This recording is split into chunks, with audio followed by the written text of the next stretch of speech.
Given his mental incapacity, the American people deserve to know who was running the country the last 4 years. Today, as we seek to answer this question, it is deeply disappointing but not surprising that most Democrats on this committee have chosen to all but boycott the hearing and have failed to call a single witness. They have chosen to ignore this issue like they ignored President Biden's decline. Their absence speaks volumes, an implicit admission that the truth is too inconvenient to face. By refusing to engage in this critical examination, they abdicate their responsibility to the American people. This de facto boycott is not just a refusal to participate, it's a refusal to serve the American people who deserve answers about who is truly leading their government.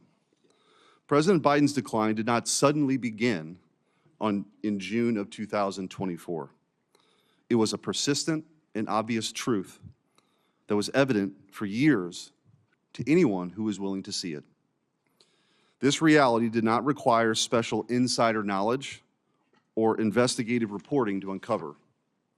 We didn't need Jake Tapper and Alex Thompson to tell us what millions of Americans could freely observe with their own eyes. The truth was glaringly obvious. Anyone who was paying attention could tell that the emperor had no clothes. I believe there is a constitutional crisis.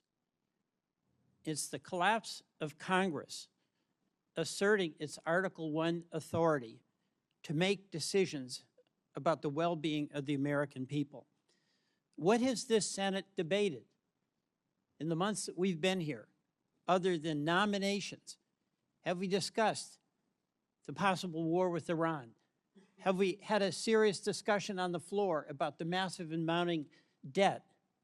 Have we had any discussion about the abdication of congressional spending authority by the impoundment actions of an administration? Have we had a discussion about climate change that is causing havoc throughout the world?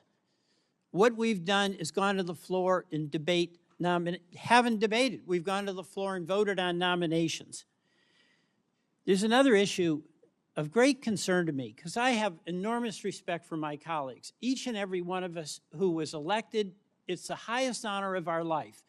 Each and every one of us came here because it is in our bones that we want to try to do something beneficial and make life better for the people we represent. And we have different points of view.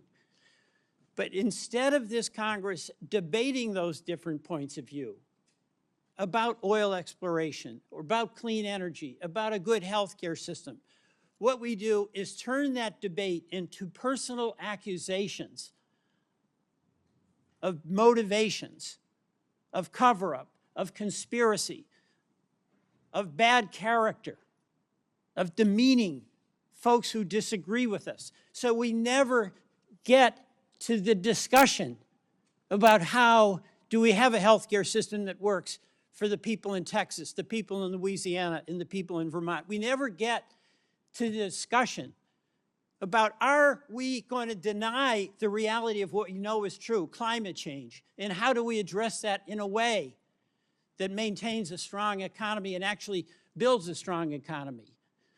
We get into the accusations that if you disagree with me, you're a left-wing radical. We get into these discussions that if you disagree with me, you're a Marxist. We get into these discussions that fan the perception of the people we all represent, who desire nothing more than be able to take care of the families, live with some security, make a contribution in the communities where they live. That if a person disagrees with you, they are a bad person. We will get nowhere with that approach. Now, so many of the things that happened in the Biden administration, I totally supported, and many of you totally opposed. Those are policy disagreements. He came in with COVID. We got through COVID. We can debate about how we did it, but that was an accomplishment. The American Rescue Plan, we had the biggest jobs creation in the history of the country. The CHIPS and Science Act, acknowledging that we have to have a strong economy and be able to have the best chips here manufactured in the United States. We did that. The Federal Disaster Program, improved significantly. And I can go on. And I'll take up something where we didn't do well, and that's immigration. You won that argument. But does it mean that those who disagreed with you and along the way were bad people, should be labeled Marxist, should be condemned? The American people ultimately gets to decide. But to the extent that we have a responsibility that we share, Republicans and Democrats, whichever side of the issue you're on, is to debate the issue and not debase the people who are in the debate. That's what I see as the crisis that we're facing in this Congress. Our refusal to engage in the serious discussion about the issues that are having such an impact on the people we represent. The Biden White House's widespread use of an auto pen to affix President Biden's signatures to documents that exercise executive powers belonging solely to the president poses significant constitutional, legal, and practical considerations. Once the president's signature is copied and loaded into the auto pen, the machine can sign documents as the president himself would. To be blunt, by using the auto pen, anyone can sign documents as the president himself. Now, to be clear, I'm not here today to suggest that the auto pen is bad. It's just technology. I'm here today because of questions concerning President Biden's capacity and whether the auto pen was used to usurp presidential power or to conceal the president's decline. As the sitting president's mental acuity declined, potentially to the point of incapacitation, his administration's expansion of the powers of the presidency raises more questions than answers. Any investigation into this matter should focus not only on whether President Biden directed or authorized subordinate staff to take action in certain instances, but whether he had the capacity to do so at all. The 25th Amendment lays out clear procedures for what to do when the president is incapacitated. It was carefully drafted and informed by our nation's history. The Biden administration ignored it all to aggrandize executive power and push the country further in their preferred ideological direction. It is our obligation at this point to get to the bottom of these issues and to ask the important question as to whether or not the auto pen and other devices were used to cover and obscure President Biden's mental decline, undermining our national security and also the Constitution. Thank you for the opportunity to testify this morning. This is incredibly important. I mean, you look at what the administration did, you look at what the Democratic Party did, you look at what the legacy media did. It is absolutely inexcusable. It is not only dangerous, it's disgusting. And the American people deserve better. And the fact that we have none of my Democratic colleagues over here, that this entire dais is empty, that what they allowed to happen, that they are not interested in correcting it for the future is absolutely mind-blowing. And so when we're looking at what Joe Biden did while he was in office, you have a disastrous withdrawal from Afghanistan. I mean, leaving equipment, leaving allies, changing the way the world viewed us. You look at an emboldened Russia, Iran. You look at what happened, obviously, with China and those conversations with Joe Biden. You look at millions flooding across our border.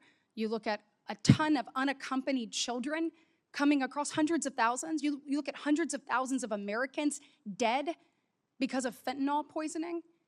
You look at record high inflation. Who was in charge? And the fact that not one Democrat colleague can show up and try to get answers to that, I hope the American people see that for exactly what it is. And so my questions to you is, how do we prevent this in the future? So we know that the 25th Amendment in the 1960s, we take a look at that. Section 4 was purposefully vague to allow for some flexibility.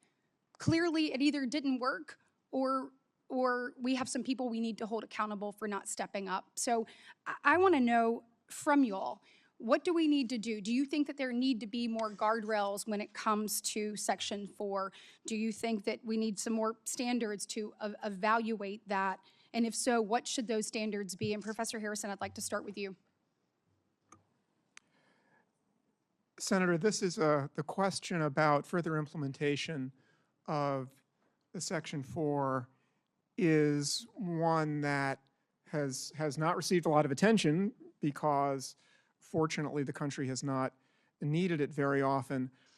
I think that this is a situation in which Congress's power is pretty limited because the Constitution by design put a somewhat vague but nevertheless meaningful concept, think which it- is ability on the part of the president Right, to and act it also means in the good hands of a faith. political process. That's the Yes, last thing and I'll good say. faith. Yes. And I don't Yeah, think, yes. obviously, we don't have that here. Mr. Ward, do you have any opinion on that? Yes, Senator. So you said, should we hold folks accountable and should there be some reforms? The Yeah. answer would be both. Yes. So, you know, your colleague on the Democrat side who did attend, Senator Welch, said, hey, this is just kind of retrospective. We need to move on. I would strenuously disagree with that. The only ability to move forward is if there's an accounting of what was undertaken under the Biden staff, the Biden personnel, the bureaucrats, and the cabinet. And one thing I'll just say is this very issue was debated by Republicans in 1988 in the Miller Commission report at the University of Virginia. Republicans had the open and honest, transparent discussion about the end of the Reagan presidency and whether or not there were other guardrails that needed to be imposed on the 25th Amendment. Some discussions were about the inclusion of a mental health professional on the White House medical team, whether the Surgeon General should oversee the inclusion of medical reporting as part of Section 4, Clause 4 of the 25th Amendment. All I'll say is all of those things have been set aside. There has been no legitimate discussion in the years since about how to make the 25th Amendment more robust and how it could actually operate in the instance that the president Right, and do we lacked need to more capacity. clearly define what unable means in the 25th Amendment? Oh, I think most certainly, and I think there should be. Look, the other issue, and a number of legal academics, former colleagues of Professor Harrison, have taken this up over the years. I mean, Professor Calabresi wrote about this 20 years ago, that there needs to be a more precise definition, and there are lots of issues related to succession. There clearly does, because, I mean, even from all of us from the outside, we're saying there is a problem. And the fact that we could get no one on the inside to actually take a look at what they already knew to exist and then be able to hold them accountable, we have to have other guardrails moving forward. And that is absolute. So we need to be talking today about what those guardrails are. I have a question. I'm running out of time. It's two things. One, senior staff. So I have been a senior staff member. You take an oath when you get to come and work in this body. You want to make sure you're doing what's best for the United States of America, for the state you serve, all of the things. Is there any way to hold senior staff accountable for either helping to cover up and or moving people to the side? Because it is clear that there are people within this administration that saw that, and they should be sitting in front of us today answering the question of why they turned their back on America, because that's exactly what they did. And so whether it's secretaries, whether it's people in the administration, or whether it is senior staff, we deserve some accountability and we deserve some answers. And then my last question will be for Mr. Spicer, legacy media. How in the world do we hold them accountable? If all of us on the outside can see it and we are saying, get to the bottom of this, but yet they refuse, what mechanism should we put in place to be able to hold them accountable for not actually following what is clearly in front of them? Senator, you're asking the right question. When it comes to accountability, it can't be overstated. When the Biden White House stripped 440 White House hard passes from independent journalists, they were attempting to control the narrative, to make sure that no one who wanted to hold them accountable was silenced. Part of what I think this administration has done so well is bringing in new voices, people from disparate backgrounds of all sorts, to ask the White House press secretary, to ask the senior staff, and to be able to hold them accountable. Part of it is allowing other voices in the media. We've seen what the legacy media did, but that's why I think the growth of independent media is so healthy for our democracy, and we need more of it, not less. Thank you. And then the senior staff question, please.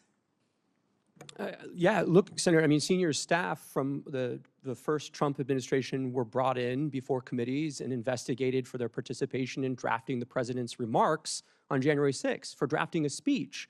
So if there was an effort by senior staff, the Politburo, as they seem to like to have called themselves, if they were purposely distancing cabinet members, evading difficult Q&A with press, all as an attempt to conceal the president's mental acuity, yes, they should be held accountable.